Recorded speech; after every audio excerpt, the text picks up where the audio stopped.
Hi, and welcome to Power Up Your Productivity. This month, I wanted to discuss with you cleaning up your calendar. Since it is the season of spring cleaning, why not use the time to not only clean up your house, your garage, your storage area, your closet, whatever it is that is your garden, whatever it is that is calling to you, why not also use this time of year to clean up your calendar? This is a great opportunity as we are moving into a new season to re-season your calendar. Hi, I'm Julie Miller Davis, CEO and founder of JMD Productivity Training, and this is, again, Power Up Your Productivity. So let's dig in a little bit. I really would like to talk to you about, actually, I think I just, of course, tossed something out into the, oh no, I do have it. So let's talk about your calendar. About this time of year every year, I think a lot of entrepreneurs, business owners, people end up getting their calendars, feeling like their calendars are running them. Their calendars are in control of the life instead of you being in control of the calendar and you being in control of the life, right? And the business and all the things. So what happens is we start letting all these little things infiltrate our time. And so it looks like I'll just squeeze that in. Oh yeah, I was going to do this thing, but I'm going to do that thing instead. And then I'm going to just back to back everything on my calendar. And I'll move these things from my list to another day on a list, another day on a list. I'm just keep moving it day by day by day by day by day and never get to it. And you start feeling like your hair is a little bit on fire. If anything could be a little bit on fire. So what we need to do is take a step back. So think about when you, I wrote a little bit about this in my newsletter, but I'm gonna attack it here as well. Think about when you clean out your closet and change seasons. If you do that, what you do generally is take all the things out and then put them back in the correct order, right? We just cleaned out our garage last weekend. And so we went section by section by section, cleaned it out and then put it back, right? And so we're moving things around and getting a view of things when there's an empty space so that we can reconfigure how things get put in to that space in order, and we toss things out that aren't serving us anymore, right? And so our calendar is the same way. What has happened over the months that you've been in business or that you've been running your family or whatever, you have let these little things end up on your calendar that aren't necessarily serving you. So at JMD Productivity, we talk a lot about things on your calendar should be things that are in alignment with your vision and alignment with your goals, that are moving the needle forward, things that only you can do. You are the only one that can do them. And so those things are on your calendar. Meetings and events that you are not in charge of, but are important to you and to your business or to your life are on there as well. So how do we go about this? How do we go about it? So the first thing that I like to have you do is pull out a blank calendar. And I have one. If you email me, julie@juliemillerdavis.com, and ask me for a blank calendar, I'm happy to send you one.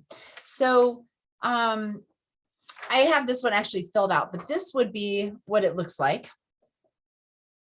So this is actually month X. This is not the month of April, the month of May, the month of June. It's no particular month. This is like any given month. And so what we're going to do is build the ideal calendar. This is how we clean up the calendar. So what we do is we start with number one, things that we know are on the calendar every week or every month or whatever it is, and they can't be moved. because someone else has decided what time those happen, or they involve a group of people and you can't readjust it. So for instance, I have a network meeting that I go to on the second Wednesday of every month, and it's pretty much an all-day affair. So that's the number one thing I put on there, is that event. Some people, business people, are in a business networking international group, a BNI. It meets every single week. So I have a lot of my clients, their BNI meets on Thursdays. So they know every Thursday between 11 and 2, they have that on their calendar. So BNI is going on every Thursday. So these are things that, you know, happen at the same time, on the same day or whatever, every month or every week or whatever it is, like they are set. So those are your non-negotiables. Number one thing in the calendar. Number two thing that goes in the calendar are things for you. Things for you. So for instance, I read you my calendar right now because tennis and golf season is starting. This is the springtime. If you're watching this later in the year, you might not realize that it's April, but right now it's April. So on my calendar, my blank calendar, I know that tennis is every Wednesday morning and every Friday morning. And I know that golf is every Tuesday morning. And actually golf is like Tuesday from 8 to 2. I just give myself time for lunch and all the things. And then I work a couple hours in the afternoon. So I put tennis and golf are the next things on my calendar. I know 100% tennis is from 8 to 10 or 8 to 11 on Mondays or on Wednesdays and Fridays. When my son was in high school and he was playing golf tournaments in the summertime, all those tournaments were on Mondays. So RJ Golf was on every Monday, and I didn't work on Mondays during that season because I was with him all day following him around the golf course. So I just knew that was my schedule. And I might meet with a client, or I might have an appointment either early morning or late afternoon, but I knew that that was blocked off. So that's the point, is the second thing that you're marking off on this blank ideal calendar are the things for you. If you go to the gym, if you have a class you're taking, whatever the things are, they're on there.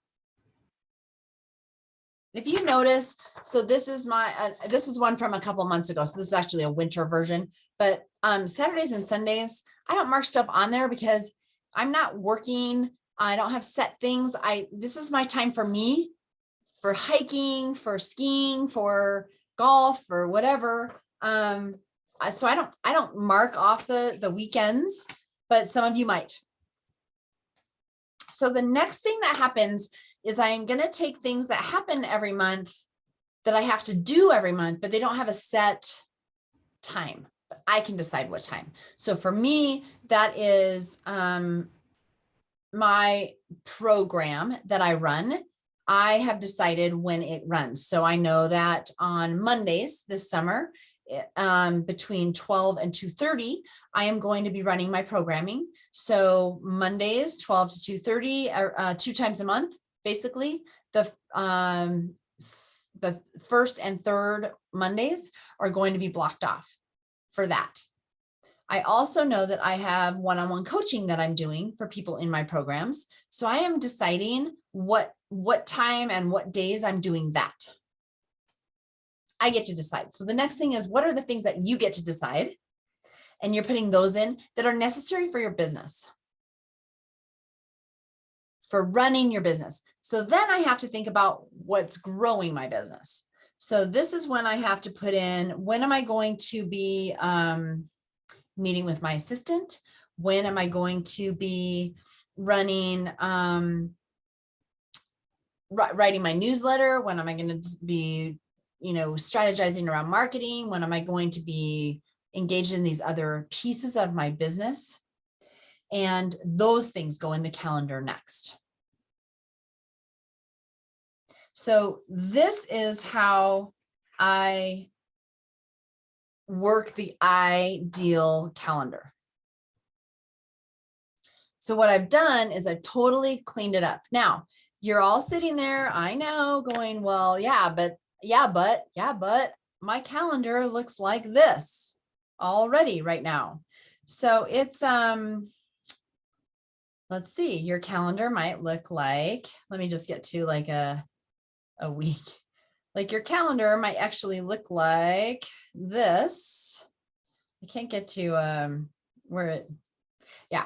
So like a day in your calendar might look like this, like there's all these things already on it. If I go to a month, I don't know if it's gonna, like, this is pretty full, right? There's a whole bunch of stuff already on there, right? So a lot of you are saying, my calendar's already full, so what good is this doing me?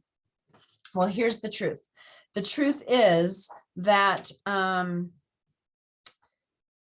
you are now going to have to start to phase out what is the reality of your calendar and phase in the ideal, knowing that life happens, things happen. We're never going to reach the ideal. We're just not. It's ideal, right? But we can get pretty dang close. And there's a whole other step in here where we're moving things around and able to actually work things and make decisions and prioritize. And there's a whole other piece with your task list. Like, we're not getting into that. We're just getting into how do you clean up the calendar to start. And so if we can start with this really nice clean, I mean, wouldn't it be beautiful if, I mean, there's like 2 things on every day. That's it. Wouldn't that be great? It's not real. It's not reality. However, I am a lot closer to this by starting here. Then I look at my actual calendar. I look at reality. And then I'm like, you know what are things I can get rid of? And I start cleaning it up. I'm like, you know what? I'm going to cancel this. I'm going to move that. I'm going to not do this. I'm going to make some decisions, make some choices, and I'm going to start to clean it up. And I'm going to start to look at maybe even 30 days from now and see how much of this I can integrate into the real calendar. So that's the next step. And so hopefully by 30, 45 days from when you start this process, you can start really feeling like you're in the flow of your calendar and you're getting to the ideal, and you're no longer feeling like your hair's on fire. You've got things under control. You have a plan and you can execute it, as long as you can keep out the, I'll just squeeze that in. I'll just squeeze that in, and saying yes to all the things that aren't really serving you. So this is cleaning up the calendar. It's time for spring cleaning. I just did I did an interview. You can find it on my LinkedIn at Julie Miller Davis on LinkedIn. I did an interview with a gal. She interviewed me about spring cleaning your business, spring cleaning. And so there's a whole interview, half an hour on this topic, where we dig into a few other things as well. And so feel free to go check it out on LinkedIn if you want to. See if you can find that little video in there, and I'd love to have you engage with me. So this is it for Power Up Your Productivity. If you have other questions that you want to ask me about, if you have questions about this that you want to ask me about, feel free to email me or pop on in May for the next Power Up Your Productivity, and you can ask questions. It doesn't have to be about this month's topic. It can be about previous month's topics if you want it to be. I'm here to answer your questions on the 4th Monday of every month. Thanks so much, everyone. And it's time to go power up. See you next month.